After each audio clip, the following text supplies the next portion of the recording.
여호와께서 다스리시니 스스로 권위를 입으셨도다. 여호와께서 능력의 옷을 입으시며 띠를 띠셨으므로 세계도 견고히 서서 흔들리지 아니하는도다. 아멘. 찬송가 1장 하나님께 찬양드립니다.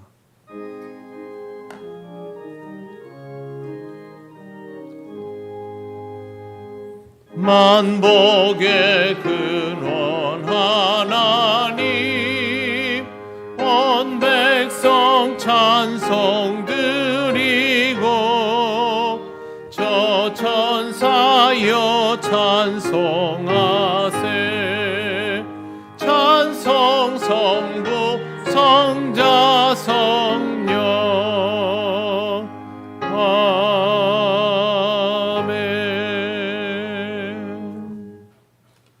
성시교독 34번입니다.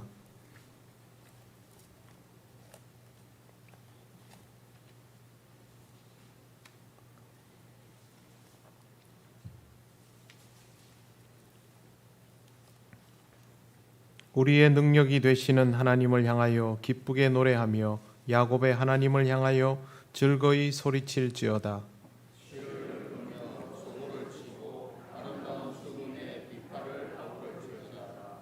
초하루와 보름과 우리의 명절에 나팔을 불지어다.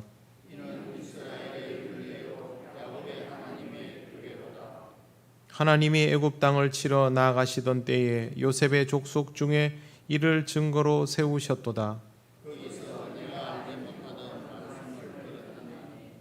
이르시되 내가 그의 어깨에서 짐을 벗기고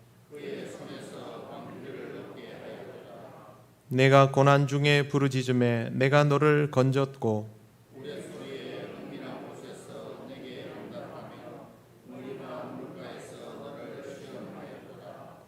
내 백성이여 들으라. 내가 내게 증언하리라. 이스라엘이여 내게 듣기를 원하노라.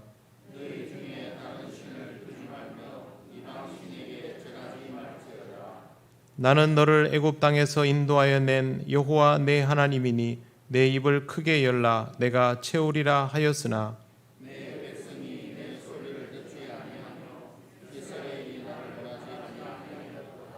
아멘. 나는 전능하신 아버지 하나님 천지의 창조주를 믿습니다. 나는 그의 유일하신 아들 우리 주 예수 그리스도를 믿습니다. 그는 성령으로 잉태되어 동정녀 마리아에게서 나시고 본디오 빌라도에게 고난을 받아 십자가에 못 박혀 죽으시고 장사된 지 사흘 만에 죽은 자 가운데서 다시 살아나셨으며 하늘에 오르시어 전능하신 아버지 하나님 우편에 앉아 계시다가 거기로부터 살아있는 자와 죽은 자를 심판하러 오십니다. 나는 성령을 믿으며 거룩한 공교회와 성도의 교제와 죄를 용서받는 것과 몸의 부활과 영생을 믿습니다. 아멘. 찬송가 359장 하나님께 찬양드립니다.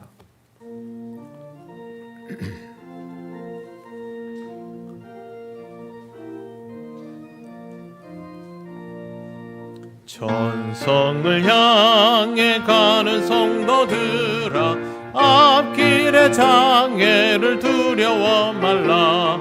성령이 너를 인도하시리니 왜 지체를 하고 있느냐. 앞으로 천성을 향해 나가세. 천성문만 바라고 나가세. 모든 천사 너희를 영접하러 문 앞에 기다려 서 있네. 너 가는 길을 누가 비웃거든 확실한 증거를 보여주어라. 성령이 감화하여 주사 그들도 참 길을 찾으리. 앞으로 천성을 향해 나가세. 천성문만 바라고 나가세. 모든 천사 너희를 영접하러 문 앞에 기다려 서 있네.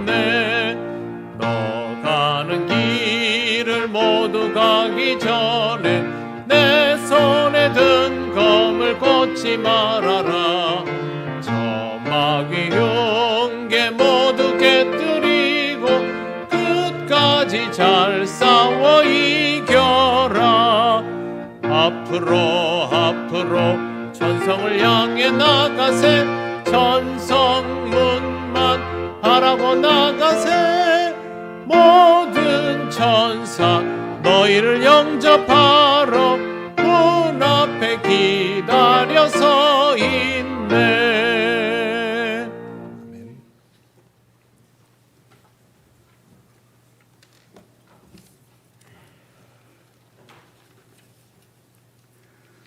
우리의 생사복을 주관하시는 하나님 아버지, 주님의 은혜와 사랑에 감사를 드립니다.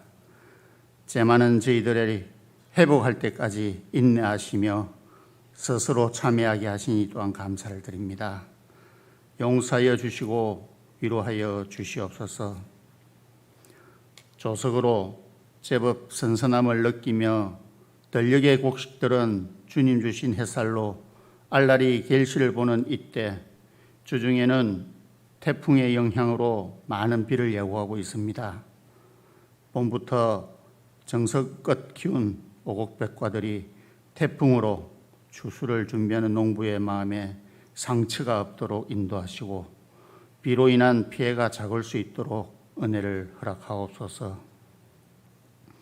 이번 주말부터 시작되는 추석 연휴를 주 안에서 평안하게 보낼 수 있도록 인도하옵소서. 하지만 코로나로 인한 함께 하지 못하는 가족들도 있는 줄 압니다.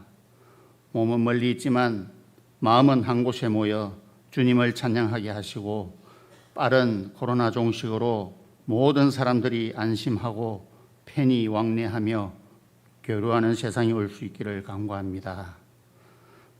또한 함께 하고 싶지만 함께 하지 못하는 우리 성도님들의 마음을 위로하여 주시옵소서.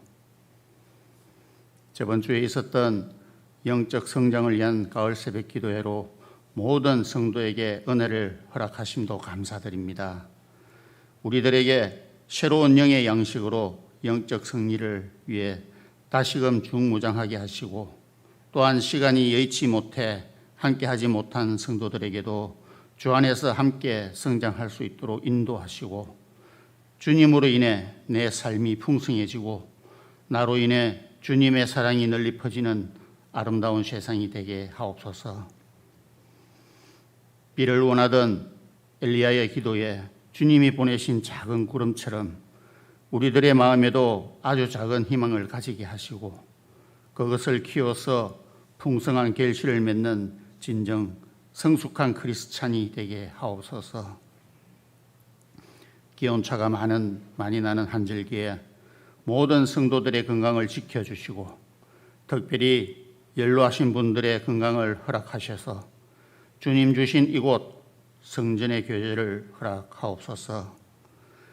의도치 않은 질병으로 인해 집에서 또는 병원에서 가려 중인 성도들을 지켜 인도하시고 빨리 나을 수 있도록 은혜를 베푸셔서 주 안에서 평안하게 인도하옵소서.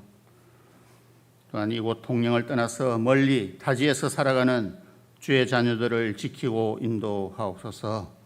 특히 이번 명절에는 부모와 함께 하지 못하는 자녀들을 위로하셔서 그들의 허한 곳을 채워주시고 부모와 자녀 모두 풍성한 추석 명절이 될 수 있도록 하옵소서.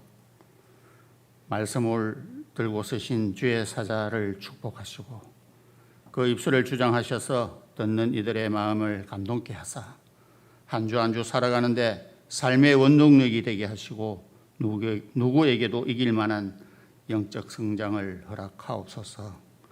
우리를 죄악 가운데 인도하신 거룩하신 예수님 이름으로 기도드립니다.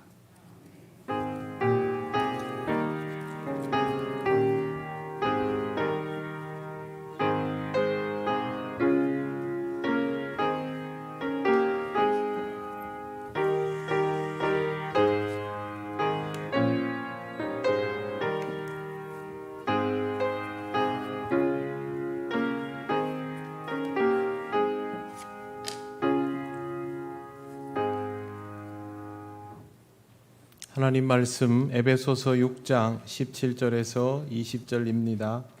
이 말씀은 신약성경 317쪽에 있습니다.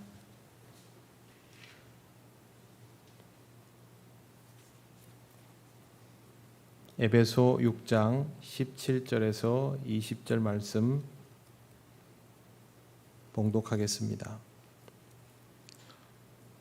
구원의 투구와 성령의 검 곧 하나님의 말씀을 가지라. 모든 기도와 간구를 하되 항상 성령 안에서 기도하고 이를 위하여 깨어 구하기를 항상 힘쓰며 여러 성도를 위하여 구하라.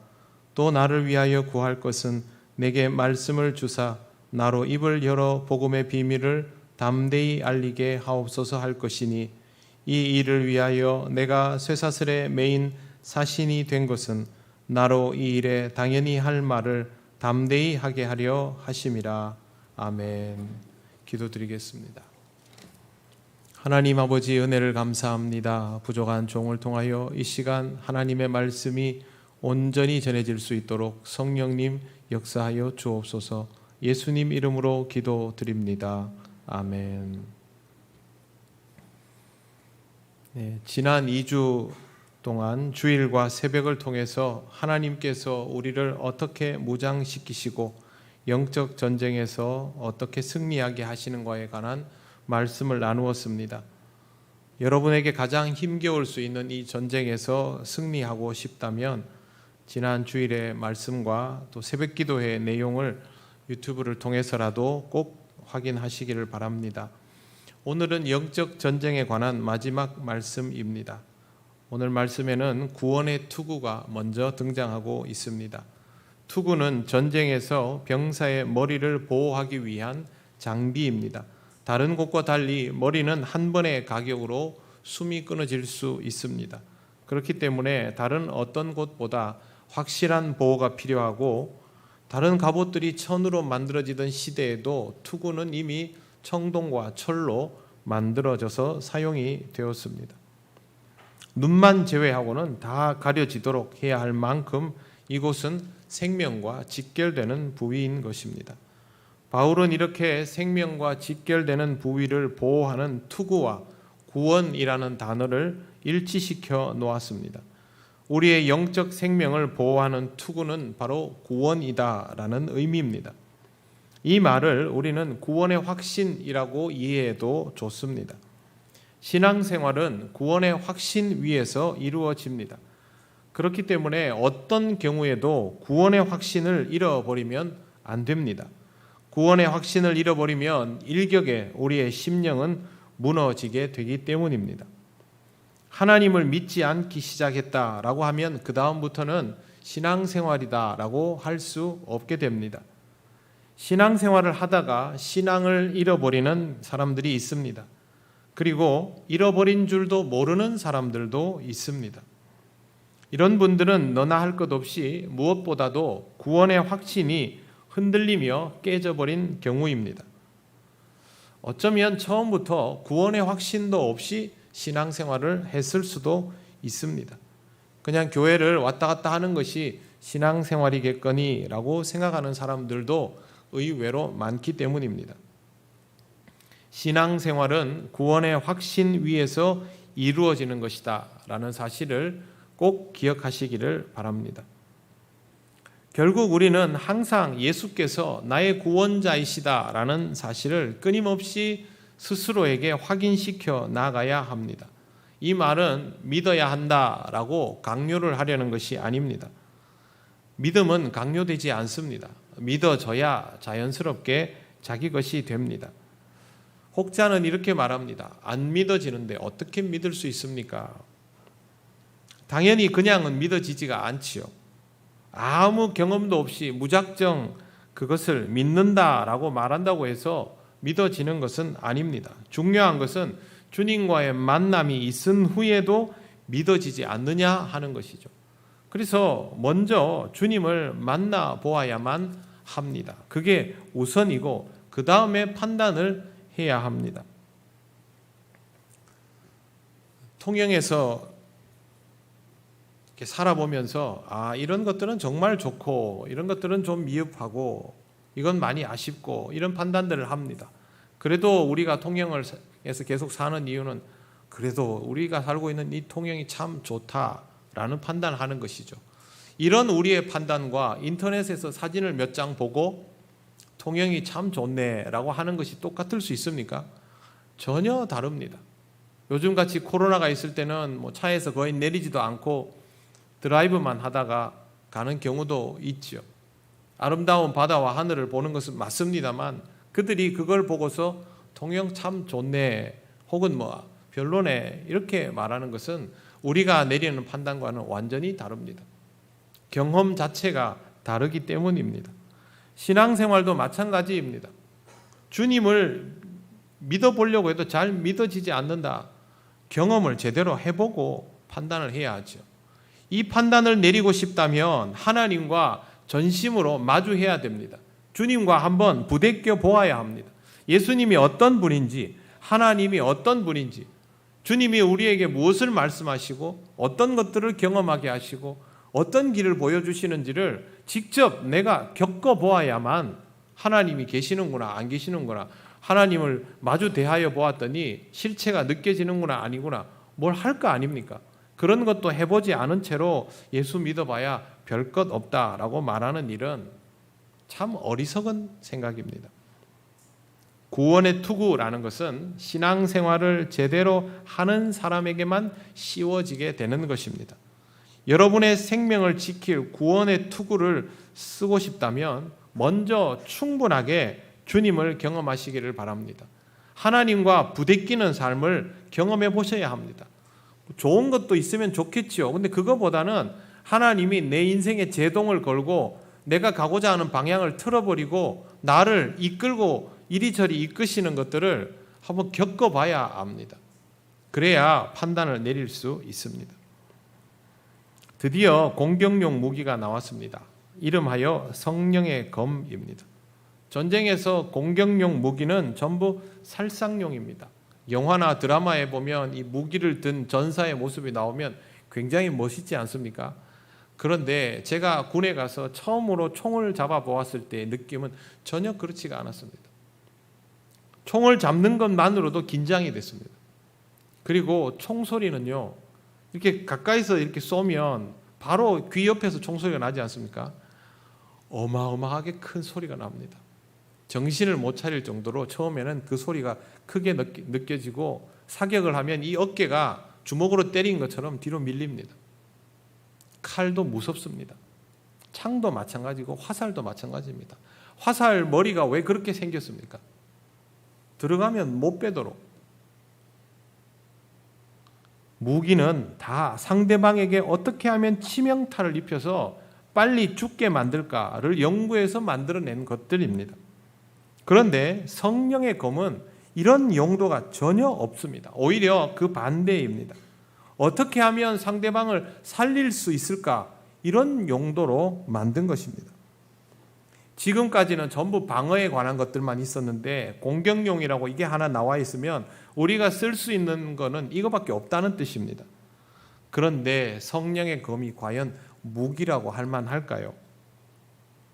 바울은 성령의 검을 하나님의 말씀이라고 전하고 있습니다. 성령님이 하나님이시니까 검은 말씀이 되는 것이죠. 우리에게 있어서 무기는 오직 하나님의 말씀뿐이다. 이걸 말하고 있는 것입니다. 욕이나 가시돋친 말로 사람을 상처내고 죽일 수 있지만 하나님의 말씀으로는 이런 것을 하지 못합니다. 검이니까 무기인 것은 틀림이 없습니다. 그런데 하나님이 우리에게 다른 사람을 공격하라고 준 무기는 좋은 용도이기 때문에 상대방에게 아무리 공격을 해도 그 사람이 해를 입기는커녕 점점 더 잘 되게 되어 있는 이런 용도이지요. 도무지 공격할 수 없는 재료로 검을 만들어 주시는 이유는 우리가 다른 사람을 향하여 적극적으로 나서는 모든 것들이 성령님을 통하여 이루어져야 하는 것이기 때문에 그렇습니다. 그리고 이것은 사랑이어야 하고 오직 그 사람을 위한 것이어야만 합니다. 성도는 사단의 공격에 대하여 소극적으로 방어하는 그런 자세만을 취할 것이 아니라 적극적으로 하나님의 말씀을 사용하면서 대적을 해야 됩니다. 물론 사단은 이미 사단의 하수인이 되어버린 인간을 앞세워 가지고 악행을 저지릅니다. 그러면 우리가 마주대야 하는 사람은 악인이죠. 바로 그때 신앙적인 공격성을 가지고 있지만 사용하는 무기는 칼이나 창이 아니라 성령님, 즉 하나님이어야 한다는 것이죠. 하나님의 말씀으로 구체적으로 찔러야 한다는 뜻입니다. 검이 성령님의 말씀이라는 것은 모든 것을 행동에 옮길 때에 성령님의 인도하심을 따라서 성령님의 강권하심을 따라서 행동에 옮겨야 한다라는 겁니다. 이러면 공격이라는 걸 할 수 있을까요? 사실상 불가능하죠. 공격이라는 사회적 정의와는 다르게 됩니다. 성령의 검을 가지고 있으면 할 수 있는 일이 사랑하고 용서하고 화평하고 자비를 베풀고 인내하고 어진 마음을 가지고 이거밖에 없지 않습니까? 이게 공격일까요? 이것이 공격이 아니라고 생각하면 이런 걸 안 쓸 겁니다. 그리고 그 사람은 아직 성령님의 위력을 모르는 사람입니다. 이것이 공격인 줄 아는 사람만 이걸 사용합니다. 이게 나한테 필살기다. 그럼 이걸 쓰겠죠. 그 사람은 성령님이 어떤 위력을 가지고 있는지를 알고 있는 사람입니다. 여러분, 이게 나한테 정말 위력적이다, 다른 사람에게 대해서도 위력적이다 라고 생각하는 사람은 그걸 씁니다. 우리가 지금 성령의 검을 쓴다면 우리는 이 위력을 믿고 있는 사람이고, 실제 생활에서 이런 거는 안 쓴다, 우리는 성령님의 위력을 안 믿고 있는 사람이죠. 우리 스스로 어떤 사람인가를 돌아보아야 합니다. 여러분이 성령님의 검을 사용하고 있다면 이미 여러분의 인생은 누구를 아프거나 힘들게 하기보다는 그 사람을 돕고 살리고 있을 겁니다. 성령님의 검을 사용하고 있지 않다면 여러분이 다른 사람에게 하고 있는 표현들은 결국에는 그 사람을 힘들게 하고 아프게 하고 외롭게 하고 죽도록 내어버려 두는 일이 될 것입니다. 우리에게 성령의 검이 없다면 다른 사람을 이롭게 하거나 살리는 일은 불가능합니다. 그러므로 성령의 검은 우리 자신과 다른 사람을 위해서 우리에게 반드시 있어야만 하는 것입니다. 여러분에게 성령의 검이 꼭 필요하다라는 것을 인식하시고 성령님의 임재를 갈망하시고 성령의 역사를 받아들이시기를 바랍니다. 그래야만 다른 사람을 지키고 살리는 일을 비로소 할 수 있습니다. 날카로운 칼도 선량하고 좋은 의사에게 들려 있으면 죽어가는 사람을 살릴 수 있는 정말 좋은 도구가 됩니다. 성령님의 검은 온전히 선한 것밖에 없는 도구입니다. 그러면 우리가 이걸 가지고 있으면 이걸 휘두르면 휘둘수록 더 많은 사람을 살릴 수 있게 된다는 것이죠. 그러므로 성령의 검을 소유한 인생이 되시기를 바랍니다. 저는 어릴 때 슈퍼맨 영화를 굉장히 좋아했습니다. 크고 나서는 좀 덜 보는 것 같습니다. 그런데 그 슈퍼 히어로들이 자기의 그 임무를 하기 위해서 뭔가 이렇게 좀 보호 갑옷 같은 아니면 무기 같은 거를 하지 않습니까? 슈퍼맨도 처음에 하늘 나는 연습을 하는데 처음에는 잘 안 됩니다. 그래가지고 막 여기저기 부딪히고 깨지고 거미줄 쏘는데도 똑바로 못 쏘고 나중엔 잘하죠. 뭘 했겠습니까? 연습했겠죠. 이 옷이, 이 무기가 내 것이 될 때까지 필요하니까 그렇게 훈련을 했겠죠. 그래야 쓸 수 있습니다. 아무리 슈퍼맨이라도 쓸 줄 모르면 허사인 것이죠. 하나님의 전신갑주는 놀라운 위력이 있습니다. 그런데 내 것인가를 잘 돌아보시기를 바랍니다. 지금부터는요, 하나님의 전신갑주가 무엇인지를 알았으면 이걸 내 걸로 만드는 과정을 겪어내어야 합니다. 당연히 하루아침에 되는 일이 아닙니다. 이런 것들이 우리 그리스도인에게 아무리 좋아 보여도 내 것이 되려면 과정이 필요합니다. 바울은 이 과정에 대해서 이렇게 소개하고 있습니다. 18절 말씀을 보십시오. 모든 기도와 간구를 하되 항상 성령 안에서 기도하고 이를 위하여 깨어 구하기를 항상 힘쓰며 여러 성도를 위하여 구하라. 모든 기도와 간구를 하되, 지난 수요일에 말씀 들으신 분들은 익숙하게 생각하실 겁니다. 그것과 똑같은 맥락입니다. 중복이 될 수 있지만 그래도 워낙 중요한 내용이기 때문에 다시 간단하게 설명을 드립니다. 먼저 바울은 기도와 간구를 항상 구별해서 설명을 합니다. 실제로 행동에서 기도와 간구가 구별되는 것은 아닙니다만 바울이 엄연히 구별을 짓는 이유가 있습니다. 기도는 쉽게 설명드리면 인터넷을 하려면 인터넷선이 연결이 돼야 되죠. 유선이든 무선이든 어떤 식으로든 통신사가 기지국을 열어서라도 인터넷이 연결이 돼야 쓸 수가 있습니다. 기도는 하나님과 우리가 연결되는 것입니다. 연결이 돼야 뭐 하나님 앞에 구하기도 하고 듣기도 하고 할 거 아닙니까? 그래서 연결이 바로 기도이다, 그렇게 이해하시면 되고, 연결되고 나면 본인 확인을 해야 되겠죠.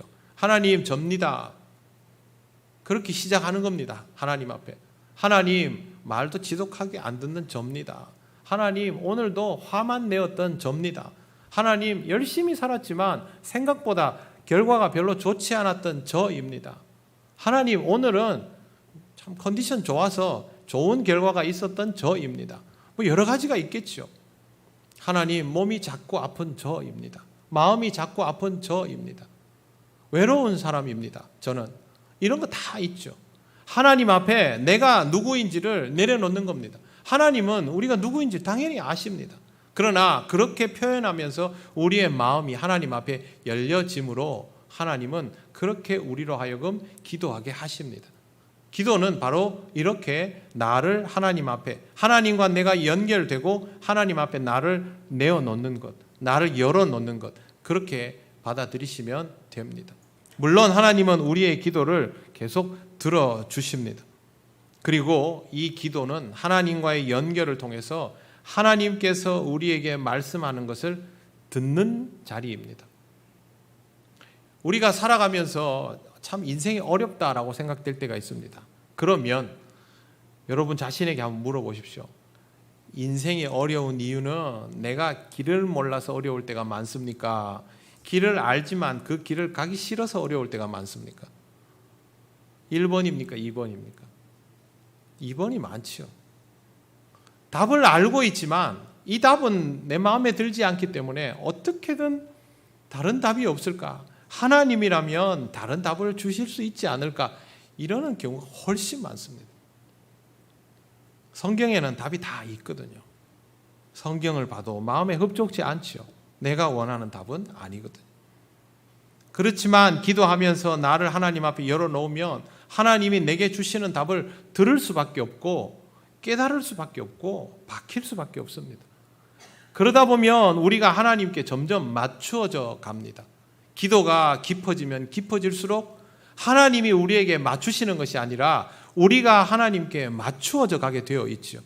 그렇게 하나님께 맞추어져 가는 단계에 들어가기 시작하면 할 수 있게 되는 것이 비로소 간구입니다. 간구는 하나님께 구하는 겁니다. 그런데 하나님께 맞추어져 있지 않은 우리가 하나님께 간구하면 별 희한한 것도 다 구하거든요. 하나님이 들어주실 수 없는 것들, 하나님이 들어주시면 큰일 나는 것들도 우리는 구합니다. 그러면 안 돼요. 하나님은 이런 것들은 들어주시지 않습니다. 구하라 주실 것이요, 뭐 들으면 응답하시고 다 좋은데요, 하나님은 아버지의 뜻대로 구하는 것은 무엇이든 들으십니다. 아버지의 뜻대로라는 조건을 맞추려면 기도가 자리가 잡혀야 한다는 것이죠.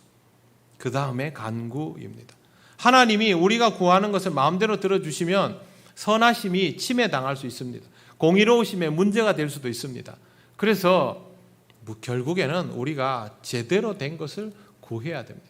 하나님 저 100점 맞게 해주십시오, 이런 거 구하면 안 됩니다. 공부를 하나도 안 한 제가 100점을 맞게 되려면 어떻게 해야 됩니까? 눈을 감으면 답안지가 다 보여야 됩니다. 그러면 하나님이 컨닝을 시켜주는 거 아닙니까? 그게 아니라 하나님 공부를 열심히 하게 해주십시오. 공부가 재미있게 해주십시오. 노력한 만큼의 결과가 나오게 해주십시오. 수고한 만큼의 대가를 받을 수 있는 그런 사람이 되게 해주십시오. 이건 구해도 되죠. 잘 구하십시오. 하나님, 저 사람 꼴 보기 싫은데 다리가 탁 부러지면 좋겠습니다. 이런 구하면 안 되죠. 하나님, 저 사람의 마음이 아름다워지게 하시고 제 마음도 아름다워지게 해주십시오. 하나님이 100번도 들어주시죠. 이게 간구입니다. 기도를 통하여 내가 하나님께 맞추어지고 그때 하나님께 구할 만한 것을 구하면, 여러분 이러면요, 기도할 때 이미 하나님께서 응답하여 주신다라는 확신이 듭니다. 그래서 빌립보서에는 뒤에 뭐가 붙냐면 구할 것은 감사함으로. 이미 이건 된 거거든요. 오늘 말씀에는 그 표현이 없지만 한 맥락에서 이해를 하시기 바랍니다. 이러면서 우리의 믿음이 자라나게 됩니다. 이 과정을 해야 하나님의 전신갑주가 우리 몸에 맞아지는 것입니다. 다시 본문을 봅니다. 18절을 다시 보십시오. 모든 기도와 간구를 하되 항상 성령 안에서 기도하고 이를 위하여 깨어 구하기를 항상 힘쓰며, 그 다음 보십시오. 여러 성도를 위하여 구하라. 믿음이 성장하다 보면 제일 먼저 일어나는 변화가 기도의 영역이 넓어지는 것입니다. 처음에는 누구나 자기 자신만을 위해서 기도합니다. 다른 사람 쳐다볼 겨를도 없습니다. 그러다가 조금 여유가 생기면 가족을 위해서 기도하기 시작하고 내 주변에 있는 사람들을 하나 둘 기도하기 시작하죠. 더 지경이 넓어지면 구원받지 못한 사람들을 위하여 기도하게 되고, 내가 함께 살아가고 있는 교회 공동체의 가족들을 위해서 기도하는 것이 자연스러워지면서 기도의 지경이 넓어지게 됩니다. 내가 나만이 아니라 다른 사람들을 위하여 기도할 수 있게 되었다라는 것은 성령님이 함께 하셔서 하나님의 전신갑주를 제대로 사용하기 시작했다라는 뜻입니다. 그만큼 영적 성장이 이루어졌다는 것이죠. 이것까지를 염두에 두고 바울은 빌립보 교회 교인들에게, 에베소 교회 교인들에게 다음과 같이 말합니다. 19절을 보시겠습니다. 또 나를 위하여 구할 것은 내게 말씀을 주사 나로 입을 열어 복음의 비밀을 담대히 알리게 하옵소서 할 것이니, 나를 위하여 구할 것은, 바울은 자신을 위하여 기도해 달라라고 요청합니다. 바울이 에베소 교인들에게 나를 위해서 기도해 달라고 요청한다는 건 무슨 뜻이냐면요, 에베소 교인들이 바울의 동역자다라는 말입니다. 선교사님들이 선교지에서 사역을 합니다. 그곳에는 선교사님이 목양하는 식구들이 있지요. 선교사님과 가장 가까운 사람들입니다. 그런데 선교사님이 선교 보고를 하고 기도 요청을 하는 것은 그 교회 교인들에게 하는 게 아니고 누구에게 합니까? 선교지를 위해서 기도하고 선교사님을 위해서 기도하고 선교사님을 돕고 그 교회를 돕는 우리 같은 사람들에게 소식을 전하죠. 이 소식은 현지민들은 모르는 소식들이죠. 혹시 그들이 들으면 불편할 수도 있습니다. 그런데 우리한테는 하죠. 왜? 우리는 동역자니까요. 우리가 선교사님을 위해서 기도하고 선교사님을 돕기 때문에 파트너가 되어 있는 겁니다. 이러한 일들을 지금 바울이 성장하고 있는 기도에 대해서 어떤 흐름인지를 알고 하나님의 전신갑주를 입어가고 있는 사람들에게 말하고 있는 것입니다. 목회자가 교회에서 목양을 하면 처음에는 그냥 목양의 대상일 뿐이죠. 성도들도 다 목사님이 나한테 뭘 해줄 수 있나, 나를 위해서 무슨 기도를 해줄까, 이것만 생각하죠.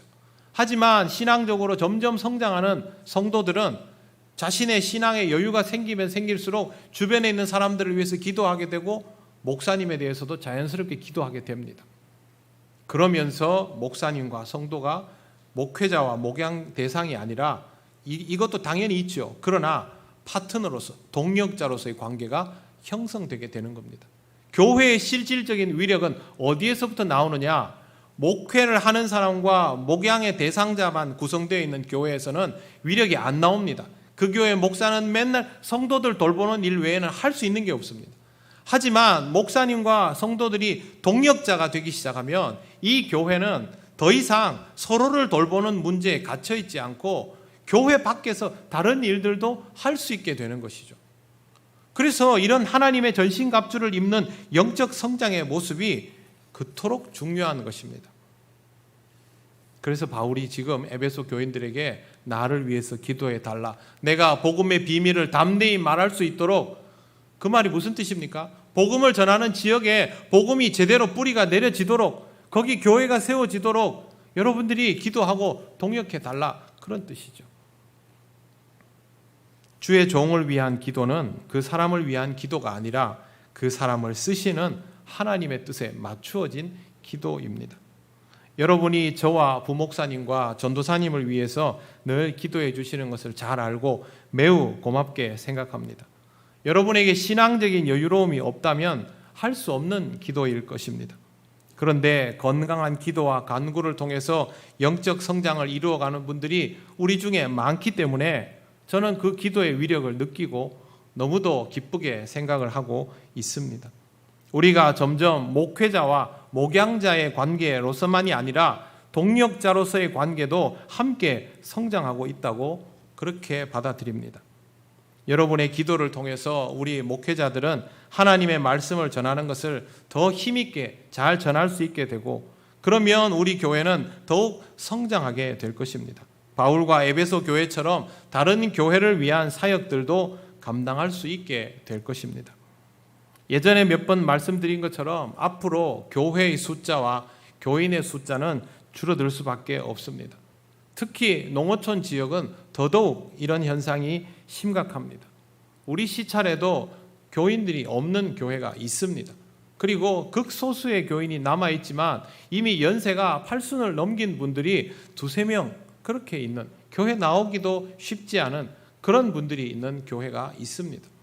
그곳에서 목사님과 사모님이 참 외로움과 싸워가면서 익숙하지 않은 바닷가에서 교회를 지키고 성도들을 지켜나가고 있습니다. 전도를 하러 나가도 이제는 전도 받는 것이 익숙해져서 반응도 잘 보이지를 않는 그런 사람들을 향해서 매일매일 복음을 전하고 있습니다. 그런 분들을 위해서 우리가 할 일이 많지요. 제가 우리 교회에 와서 한 2, 3년 정도 되었을까요? 그때부터 이런 모습들이 자꾸 눈에 들어오기 시작했습니다. 어떻게 하면 이분들을 좀 도울 방법이 없을까? 저 교회를 지킬 방법이 없을까? 저 교회가 처음 세워질 때는 정말 성도들이 모여서 기도하고 세웠고, 저 교회에도 옛날에 아이들이 바글바글했고 교회마다 즐거움이 넘쳐났는데 이젠 사람도 없고 부임할 목사님도 없고 도울 사람들도 없으면 문을 닫아야 하는데 어떻게 하면 좋을까? 그런 고민들을 하다가 우리가 조금 더 힘을 더 가져야 하겠다라는 생각을 했습니다. 제가 우리 교회가 더 성장하면 좋겠다라는 생각을 정말 마음에 와닿게 하기 시작한 것이 바로 이 교회들 때문입니다. 할 수만 있으면 더 할 수 있는 일들이 늘어나면 좋겠다라는 생각을 했지요. 저만 그런 것이 아니고요. 우리 교회 장로님들도 여러분이 잘 모르시는 시간들에 열심히 이 섬지역 교회들을 지키고 살피고 그렇게 있습니다. 김승도 장로님 같은 경우는 우리 노회에서 하고 있는 동반성장위원회, 거기에서 교회 살림들을 살피는 일을 지금까지 정말 오래 하셨습니다. 원래는 이렇게 오래 하지 않습니다. 그런데 너무 잘하시니까 짐을 못 내려놓게 해가지고 지금까지도 하고 계시고, 그냥 재정만 살피는 것이 아니라 직접 가서 다 들여다보십니다. 김부종 장로님 같은 경우에도 제가 시찰회 서기할 때부터인가요? 그때부터 지금까지 시찰회 회계를 계속하고 있습니다. 이러면 안 되죠, 원래. 그런데 제일 잘 살펴주기 때문에 그렇게 하고 있는 겁니다. 누구도 부인 안 합니다. 장로님이 그만두시면 또 그 다음 장로님한테 넘어가지 않을까라는 생각이 들 정도입니다. 뿐만 아니라 섬지역 교회들을 자주 들여다보고 목회자들을 살피고 교회들을 살피고 그렇게 합니다. 다른 정장로님, 이장로님 두 분도 마찬가지입니다. 시간 나면 들어가서 이것저것 살피고 이미 이런 일들을 해오고 있는데 조금 더 해야 합니다. 그리고 앞으로 이 교회들을 지켜나갈 일이 우리 교회의 책임이 있습니다. 저한테도 책임이 있고, 저는 그래서 동역자인 여러분들에게 이 부분에 대해서 더 많이 기도해 달라고 이 시간을 통해서 요청을 드립니다. 저는 그 기도도 합니다. 우리 교회가 영적으로 성장하고 또 다른 교회들을 지킬 수 있을 만큼의 위력도 더 갖출 수 있도록 조금 더 커져야 하겠다라는 그런 마음을 가지고 있습니다. 여러분들은 그동안 신앙 훈련을 통해서 성장하였지만 우리 교회의 위력이 이 교회에서 자라는 사람들로만 다 감당하기는 버겁죠. 그래서 이 기도도 합니다. 하나님, 다른 지역에서 이사 오는 사람들 있으면 하나님께서 이 일을 할 수 있는 사람들을 우리 교회에 보내주십시오. 그러면 우리가 동역하기에 더 좋겠습니다. 저는 이 기도도 한 5, 6년 전부터 계속 해오고 있고 하나님은 그런 일꾼들을 보내어 주십니다. 주님의 몸으로 세워진 교회들이 사라지면 안 되겠지요. 그 지역에도 사람들이 있습니다. 제가 좀 전에도 다시 살펴봤는데 우리나라 농촌 고령 인구가 46.6%인데요. 어촌은 39%입니다. 어촌은 상대적으로 젊은 인구가 더 있다는 거죠. 그런데 어릴 때 다니던 그 교회를 지금은 다니지 않습니다. 이제는 저와 여러분이 같이 기도하고 그분들을 조금씩 도와나갈 수 있는 신앙적 준비가 어느 정도 되었다고 생각합니다. 물질적으로 부족한 것들은 기도하면 하나님께서 우리에게 필요한 것들을 여러 모양으로 채워나가실 것이고 더 중요한 것은 우리의 마음가짐이겠죠. 하나님께서 우리에게 신앙을 자라게 하시고 전신갑주를 입혀주셨으면 우리도 이제 다른 사람들을 더 돌아보아야 하고 그건 바로 우리 곁에 있는 우리 시찰 안에 있는 약한 교회들을 돌보는 일에서부터 시작되어야 한다라고 저는 그렇게 받아들입니다. 앞으로도 이런 교회들과 목회자들을 위해서 기도해 주시고 제가 여러분들에게 이게 필요한 것들을 요청하고 기도를 부탁드리면 여러분들도 우리 신앙 공동체의 숙제로 사명으로 받아들이고 함께 기쁘게 잘 감당해 나갈 수 있으면 좋겠습니다. 20절 말씀을 보십시오. 이 일을 위하여 내가 쇠사슬에 매인 사신이 된 것은 나로 이 일에 당연히 할 말을 담대히 하게 하려 하심이라. 바울은 스스로 복음 증거를 위하여 매인 몸이다라고 받아들입니다. 사신이라는 말은 대사, 외교관을 뜻합니다. 복음을 전하는 역할은 우리 그리스도인들이 당연히 해야 하는 일이고 교회를 지키는 일도 당연히 해야 하는 일입니다. 그러면 이걸 잘할 수 있도록 준비가 되어야 하는 것이죠. 이제부터의 영적 전투는 불의함으로부터 나를 지키는 전투가 아니라 우리를 지키고 다른 사람들을 지켜나가는 전투가 되어야 합니다. 인생은 전투의 연속이요 전쟁입니다. 이 전쟁에서 내 한 몸 추스리기에도 버거운 상태라면 우리는 우리를 못 지킵니다. 여러분, 전쟁에서 제일 안전한 사람은 누군지 아십니까? 군인입니다. 군인이 다른 사람들을 지키기 위해서 자기 목숨을 내놓을 때는 위험해지지만 군인이 자기 몸 지키는 데는 우리 같은 사람들보다 월등히 뛰어나기 때문에 극한의 상황에서도 군인은 잘 죽지 않습니다. 다른 사람을 지킬 수 있는 역량까지 끌어올려진 영적 군사는 자기 자신을 지키는 일은 이미 하고도 남는 상태라는 것을 꼭 기억하십시오. 그래서 여러분, 나를 지키는 데 너무 급급해하지 마시고 다른 사람을 지킬 수 있는 그런 사람이 되시기를 바랍니다. 이번 아프간 탈출에서 우리나라 외교부가 정말 큰 일을 해냈고 외신들이 앞다투어 보도를 했습니다. 근데 저는 거기서 항상 눈에 들어오는 모습이 있었습니다. 뭐냐 하면 군인들이 무장하고 있는 모습. 사람들을 탈출시켜서 공항까지 데리고 오면 거기에 군인들이 무장을 하면서 공항을 지키고 있습니다. 그러면 탈레반도 거기는 못 들어오는 것이죠. 사람들은 거기에 있는 미군들을 보면서 안도를 합니다. 이제 우리가 살았구나. 그렇게 무장하면서 다른 사람을 지키는 군인의 모습, 그것이 이 시대를 살아가는 우리 그리스도인의 모습이어야 하는 것입니다. 하나님의 전신갑주는 우리로 하여금 이 일을 감당하게 만듭니다.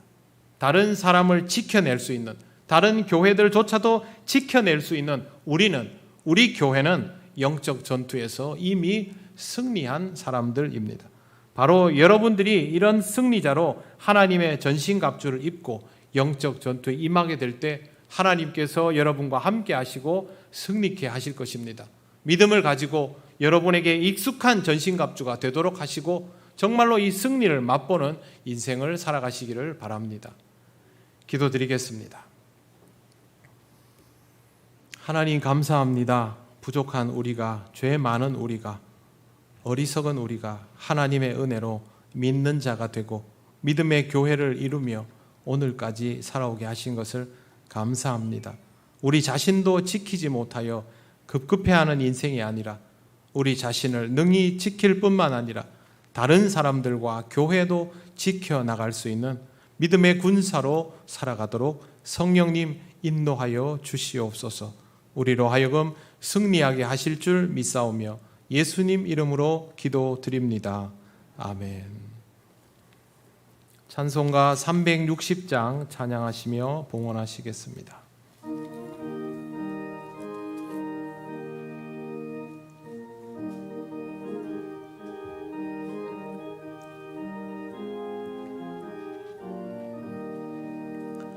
행군 나팔 소리에 주의 호령 났으니 십자가의 군기를 높이 들고 나가세. 선한 싸움 다 싸우고 의의 멸류관 받았으리라. 선한 싸움 다 싸우고 의의 멸류관 예루살렘 성에서 멸류관 받으리. 저 요단강 건너 우리 싸움 마치는 날 의의 멸류관 예루살렘 성에서 악한 마귀 권세를 모두 깨쳐버리고 승리하신 주님과 승전가를 부르세. 선한 싸움 다 싸우고 의의 멸류관 받았으리라. 선한 싸움 다 싸우고 의의 멸류관 예루살렘 성에서 멸류관 받으리. 저 요단강 건너 우리 싸움 마치는 날 의의 멸류관 예루살렘 성에서 달려갈 길 다 가고 싸움 모두 마친 후 주와 함께 기쁨을 용사들아 누리세. 선한 싸움 다 싸우고 의의 멸류관 받았으리라. 다 싸우고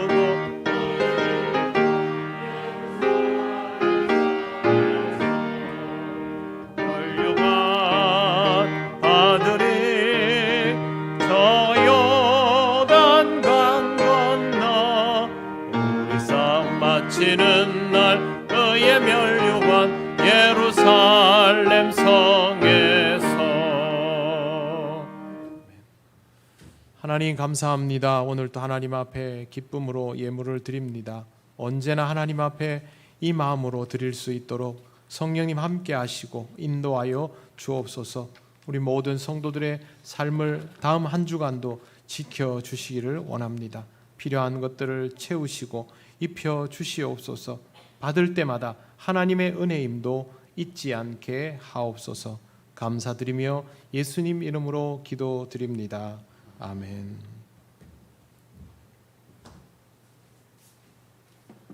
교회 소식 알려드리겠습니다. 예배에 나오신 모든 분들을 환영합니다. 처음 오신 분은 새가족부의 안내를 받으시기 바랍니다.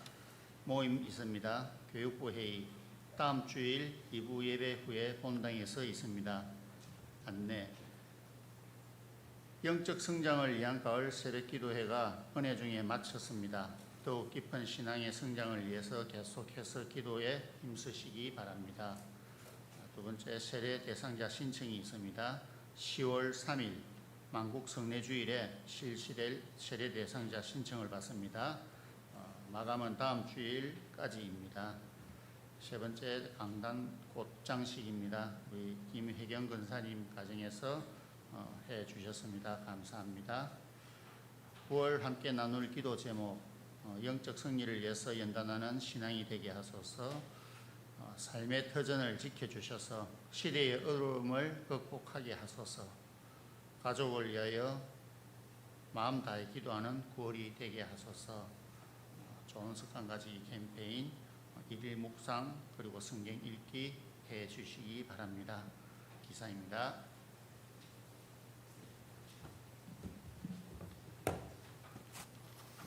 네, 지난주에 새벽 기도회를 하나님 은혜 가운데 잘 마쳤습니다. 제가 여러 가지 이유가 있어서 선착순 50명이라고 했는데 대충 비슷하게 지켜주셔서 감사를 드립니다. 부족하지만 여러분 한 사람 한 사람을 생각하면서 기도하고 준비한 말씀이니까 인터넷으로도 얼마든지 들을 수 있으니까 아직 듣지 않은 분들은 꼭 들으시고 여러분의 인생에 조금의 유익이라도 더 얻으시면 좋겠습니다. 이제 자리에서 일어나셔서 예배드린 분들과 인사 나누시겠습니다.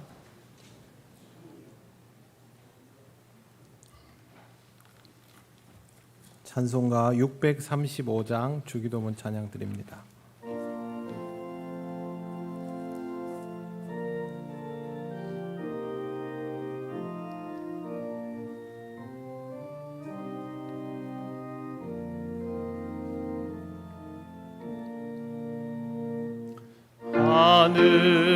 하늘에 계신 아버지 이름 거룩하사 주님 나라 임하시고 뜻이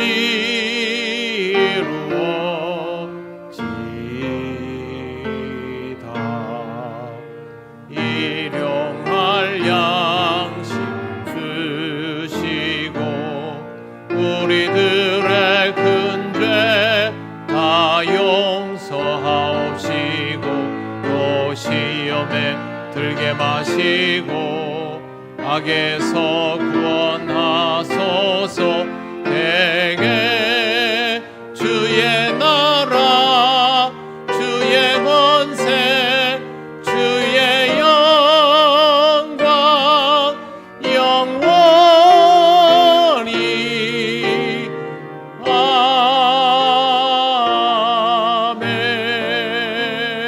아멘.